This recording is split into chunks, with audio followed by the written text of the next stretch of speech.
Gas কোম্পানির এটি একটি জাহাজ আপনাদেরকে দেখানোর চেষ্টা করতেছি। আর এটি একটা প্রিমিয়ার সিমেন্টের জাহাজ ঢাকার উদ্দেশ্যে যাচ্ছে। সুন্দর একটি মুহূর্ত আপনাদের মাঝে তুলে ধরলাম। আপনাদের যদি ভিডিওটি ভালো লাগে একটু লাইক কমেন্ট শেয়ার করে দিবেন এবং আপনারা যে গ্যাস দিয়ে রান্না করে খান সেই গ্যাস কিভাবে আসে, কোথায় থেকে আসে একটু দেখানোর চেষ্টা করব।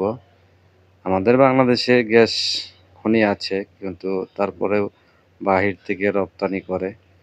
এই যে কিছুক্ষণের মধ্যে একটি জাহাজ দেখাবো। এই জাহাজটি মংলা থেকে গ্যাস নিয়ে এসে নরসিংদীতে গ্যাস প্লান্টে নিয়ে যায়, ওইখান থেকে বোতলজাত করা হয়। তারপরে হচ্ছে আপনাদের মাঝে এই উমেরা গ্যাস বাজারজাত করা হয়। এই যে উমেরা গ্যাসের জাহাজ দেখানোর চেষ্টা করতেছি। খুব সুন্দর একটি জাহাজ। ভিডিওটি ভালো লাগলে একটু লাইক কমেন্ট শেয়ার করে দিবেন। ধন্যবাদ। আসসালামু আলাইকুম।